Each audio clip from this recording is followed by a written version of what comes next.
नमस्कार दोस्तों, मैं हूँ रवि और आज हम बात करने वाले प्रधानमंत्री श्रम योगी मानधन योजना के बारे में। प्रधानमंत्री श्रम योगी मानधन योजना का जो गवर्नमेंट ने बोली है कि 60 साल की उम्र के बाद में हम 3000 रुपये फिक्स जो पेंशन देने वाले हैं, उसके बारे में क्या है कि बहुत सारे लोग को बड़ी समस्या है, बहुत सारे उनके मन में सवाल हैं कि हम लोगों ने अकाउंट तो ओपन करवा लिए हैं, लेकिन हमारे अकाउंट में पैसा कट रहा है लेकिन जा कहाँ रहा है, कोई अकाउंट नंबर नहीं है, उसका कोई स्टेटमेंट नहीं है। और हम ये जानना चाहते हैं कि सरकार हमको हमारा अकाउंट से पैसा तो ले रही है, लेकिन पैसा देगी या नहीं देगी, दे रही है या नहीं दे रही है। हम लोगों का जो ये प्रधानमंत्री श्रम योगी मानधन योजना का अकाउंट है, उसका बैंक का जो डिटेल है सही है या नहीं है। पीएमएसवाई का अगर कार्ड हम खाता तो खुलवा लिए हैं, लेकिन कार्ड अगर गुम गया है तो उस कार्ड को हम कैसे निकालें, कैसे डाउनलोड करें। उसके बाद में अकाउंट स्टेटमेंट हम लोगों को पता करना है कि अकाउंट स्टेटमेंट कैसा है, हम लोगों का पेमेंट किस डेट में कट रहा है, कैसे कट रहा है, हम लोगों का जितना जमा हो रहा है और उसके बाद में गवर्नमेंट उतना जमा कर रही है कि नहीं कर रही है। तो इस वीडियो में इस चीज़ की सारी जानकारी है। तो दोस्तों हम चलते हैं प्रधानमंत्री श्रमयोगी मानधन योजना की वेबसाइट पे। हम लोग ऐसा क्लिक कर लेते हैं। आप लोगों को ये यूआरएल डाल देना है, पीएम यहाँ पर PMSYM करके डाल देना, सीएससी कोड। अगर आप सीएससी के कस्टमर हैं या सीएससी के आईडी है आपके पास तो सीएससी में, और अगर से नहीं है तो आप उससे डाल देना और इसको क्लिक कर देना है और ये ऐसा लॉगिन हो जाएगा। लॉगिन होने के बाद में कुछ इस तरह का इंटरफेस आएगा। इस तरह के इंटरफेस आने के बाद में ऐसे साइन इन कर देना है। ये साइन इन का जो बटन है इसमें साइन इन कर देना है।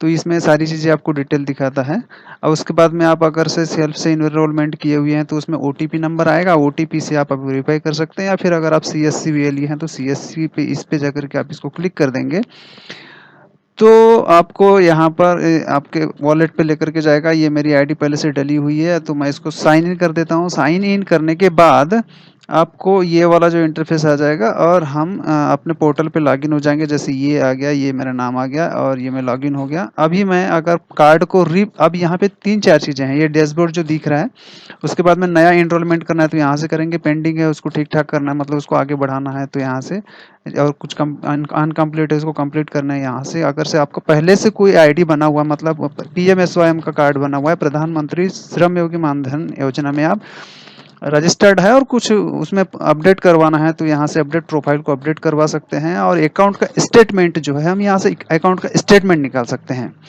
और ये रसीद, मतलब जो आपका जो कार्ड है, अगर किसी का कार्ड गुम गया है, किसी भी हितग्राही का या कोई भी जो पेंशनधारी है उनका कार्ड, प्रधानमंत्री श्रम योगी मानधन योजना का कार्ड अगर गुम गया है तो आप किसी भी सर्विस सेंटर पे, किसी भी सीएससी सेंटर पे जाकर के आप ये वाला प्रिंट निकलवा सकते हैं। कार्ड आपका फिर से मिल जाएगा और वो यहाँ पर रिपोर्ट मिल जाएगी आपने जो भी ट्रांजैक्शन किया हुआ है उसकी। तो अभी आज हम मेनली बात कर रहे हैं कार्ड को कैसे प्रिंट करेंगे और अकाउंट का स्टेटमेंट कैसे निकालेंगे। कि अभी जैसे बहुत कंफ्यूजन था, बड़ी दिक्कतें हो रही थी। हमारा पैसा तो कट रहा है, कभी किसी महीने में कितना कट जा रहा है, कभी किसी महीने में ज़्यादा कट जाता है, कभी कभी कटता ही नहीं है। तो सही में जा रहा है कि नहीं जा रहा है, क्या स्टेटमेंट क्या है, पासबुक क्या है, कुछ दिख नहीं रहा था। तो बड़े लोग बहुत परेशान थे कि सही है कि गलत है।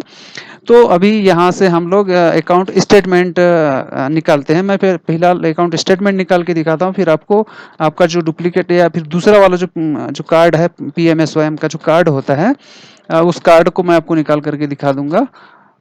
तो ये इस तरह से अपना पेंशन अकाउंट नंबर डाल देना है। मेरा पेंशन अकाउंट है, मैं पेंशन अकाउंट नंबर डाल देता हूँ इस जगह पे। कहाँ पर पेंशन अकाउंट नंबर जो लिखा हुआ है यहाँ पर, तो यहाँ पर अपना नंबर डाल देना है 4। उसके बाद में 609798, ये मेरा पेंशन अकाउंट नंबर है। यहाँ पर नाम डाल देना है, ये मैंने नाम डाल दिया, वो डाल दिया। उसके बाद में ओटीपी, अगर फिंगरप्रिंट का डिवाइस है आपके पास तो फिंगरप्रिंट की डिवाइस से कर दीजिए। ओटीपी है तो ओटीपी से कर दीजिए। मोबाइल पे ओटीपी आ जाएगा जब आपने प्रोसेस किया था। तो ओटीपी मतलब मोबाइल नंबर आपने डाला होगा, तो आपके मोबाइल पे इस तरह का इंटरफेस आने के बाद में आपके मोबाइल पे ये ओटीपी के लिए आ जाएगा। तो इसको क्लिक करना है। क्लिक करने के बाद में एस जनरेट ओटीपी कर देना है, तो एक ओटीपी आ जाएगा। ओटीपी आने के बाद में आपके मोबाइल पे जो ओटीपी आया है उस ओटीपी को यहाँ पर डाल देना है। मेरे पास में ओटीपी आ गया 8250, ये मेरा ओटीपी आ गया और इसको वैलिडेट कर देना है। तो वैलिडेट करने के बाद में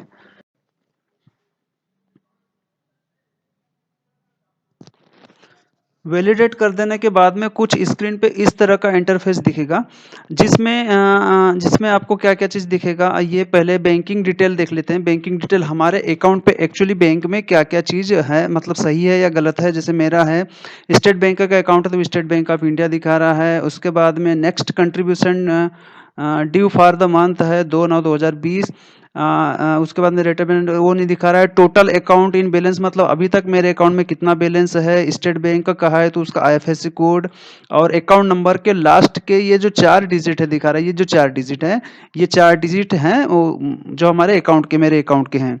और उसके बाद में last contribution paid for the month मतलब लास्ट पिछले महीने में कौन से किस मंथ के लिए पेड हुआ था वो दिखाता है। उसके बाद में सब्सक्राइबर इंफॉर्मेशन में हम लोग जो अकाउंट होल्डर हैं मतलब पेंशन धारक जो हैं उसका नाम दिखाता है। उसके बाद में उसका डेट ऑफ बर्थ दिखाता है, उसका मोबाइल नंबर दिखाता है और जेंडर दिखाता है। ठीक है, अब उसके बाद में हम चलते हैं ट्रांजेक्शन डिटेल पे, जो हम लोग बोल रहे थे ना अकाउंट स्टेटमेंट।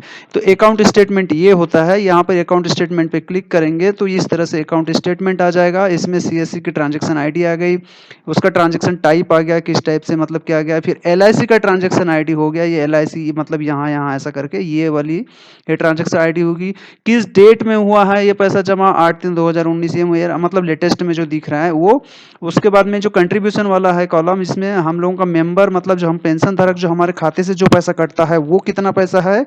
किसी का 55 रुपये भी हो सकता है, किसी का 200 रुपये भी हो सकता है। जैसे मेरा 160 रुपये है मेरा, तो मेरे जितना कंट्रीब्यूशन मेरा है उतना ही कंट्रीब्यूशन गवर्नमेंट ने किया हुआ है। जैसे मेरा 160 रुपये है तो गवर्नमेंट ने भी 160 रुपये किया हुआ है। तो कुल मिला के टोटल कंट्रीब्यूशन कितना हुआ, 320 रुपये हुआ। और ये इफेक्टिव डेट कौन सी डेट में, 5/3 से वो हुआ था। और ड्यू मंथ है 2/3/2019 का। इस तरह से सभी अलग अलग मतलब मेरा सभी हर महीने में लगभग लगभग जिस जिस भी डेट में हुआ है। कभी कभी क्या होता है ना कि एक महीने का नहीं कटता, दूसरे महीने का कट जाता है। तो ऐसा करके मेरा 160 रुपये ऐसा करके मेरा हुआ है और इस डेट में ऐसा हुआ है। मतलब ये मेरा टोटल ड्यू डेट और ये सब चीज़ है। अब इसको मैं अब प्रिंट उसके आउट बाद लेना में हम आता है मतलब हम लोग आते हैं, हमारा अगर कार्ड रिप्रिंट मतलब रिप्रिंट करना है, कार्ड हमारा गुम गया है तो उस कार्ड को हम लोग कैसे रिप्रिंट करेंगे या करवाएंगे, चाहे आप हम लोग अगर पेंशन धारक है तो भी या फिर सीएससी सेंटर में जा करके करेंगे तो उसको किस तरह से करना है। तो कार्ड रिप्रिंट का ये जो ऑप्शन है इस पे जाना है। यहाँ पर हमारा पेंशन अकाउंट नंबर डालना है। मेरा पेंशन अकाउंट नंबर है 700042609798। ये मैंने डाल दिया, फिर इसको प्रोसीड कर दिया। प्रोसीड करने के बाद में ये यहाँ पर ये क्या सब्सक्राइबर डिटेल दिखता है और यहाँ पर पेंशन अकाउंट होल्डर मतलब पेंशन का अकाउंट नंबर दिखाता है। ये मेरा पेंशन अकाउंट नंबर जो मैं अभी अब आपको बताया। उसके बाद में उसका नाम, जेंडर और उसका डेट ऑफ बर्थ, और यहाँ से कार्ड प्रिंट करेंगे। तो कार्ड प्रिंट करने के बाद में ये एक ऑप्शन आता है पेमेंट के लिए। एक्चुअली क्या होता है कि पेमेंट मांगता है कि हमारा पर कार्ड रीप्रिंट करने का 20 रुपये पेनल्टी लगती है, तो उसका 20 रुपये हमको देना है। इस चेक बॉक्स पे हमको क्लिक कर देना है और रीप्रिंट कार्ड पे क्लिक कर देना है। तो उसके बाद में क्या हो गया, ये हमको दो दो ऑप्शन देता है प्रिंट के लिए। अगर से आप सीएससी होल्डर हैं मतलब सीएससी आपके पास में और आपके अकाउंट से पेमेंट करना चाहते हैं तो आप पे यूजिंग सीएससी पे मतलब सीएससी के वॉलेट से कटेगा आपका पैसा। और अगर नहीं है आपके पास में वॉलेट में पैसा या फिर आप सीएससी होल्डर नहीं है तो पे यूजिंग सीसी एवेन्यू करके है, इससे आप नेट बैंकिंग या डेबिट कार्ड, क्रेडिट कार्ड जिससे भी ये पेमेंट आप कर सकते हैं। तो ये दोस्तों मैंने इसको प्रिंट कर दिया, मैं क्लिक कर दिया और दोस्तों इस तरह से मेरा कार्ड डाउनलोड हो गया है। और ये रहा मेरा कार्ड। आप भी देख सकते हैं और आप भी इसी तरह से कार्ड प्रिंट करवा सकते हैं और आप दूसरा कार्ड अपने पास रख सकते हैं अगर आपका कार्ड खो गया है तो। अब दोस्तों ये कार्ड मेरा प्रिंट हो गया है। अब मैं आपको इसका कार्ड का प्रिंट हुआ तो उसका रिपोर्ट दिखा देता हूँ। यहाँ पर रिपोर्ट वाले ऑप्शन पे जाते हैं। रिपोर्ट वाले ऑप्शन में जाकर के ट्रांजेक्शन रिपोर्ट देख लेते हैं। ट्रांजेक्शन रिपोर्ट पर क्लिक करने के बाद में मैंने जो ट्रांजेक्शन किया हूँ एक्चुअली ये आपके अगर आप बाहर से करेंगे नेट बैंकिंग से करेंगे तो शायद आपके अकाउंट पे दिखाएगा, लेकिन मैंने अपने सीएससी के वॉलेट से किया हूँ तो ये मेरा ट्रांजेक्शन का डिटेल दिखा रहा है। जो 20 रुपये का जो चार्ज कटा हुआ है, ये मेरा पेंशन अकाउंट नंबर है, ट्रांजेक्शन आईडी है, ये अमाउंट है और ये सीएससी लिखा है और सक्सेस करके मेरा ये ऑप्शन आ गया। तो इस तरह दोस्तों अगर से आपको ये वीडियो अच्छा लगा हो, पसंद आया हो और कुछ जानकारी आपसे आपको इस वीडियो से मिली हो और आपको लगता है कि इस तरह की वीडियो आपको और मैं बना के दूं तो प्लीज़ चैनल को सब्सक्राइब कर दीजिए और लाइक और शेयर कर दीजिए। और अगर आपके दोस्तों को कुछ समस्याएँ आ रही है या उनको डाउट हो रहा है, तो आप उनको भी शेयर करें और इस तरह से उनको भी अकाउंट का स्टेटमेंट और सारी जानकारी या प्रधानमंत्री श्रम योगी मानधन योजना के बारे में सारी जानकारी उनको आप दिला सकते हैं और उनका डाउट क्लियर करा सकते हैं और आपको 3,000 रुपए 60 साल के बाद में गवर्नमेंट पेंशन देगी। धन्यवाद दोस्तों, बहुत-बहुत धन्यवाद।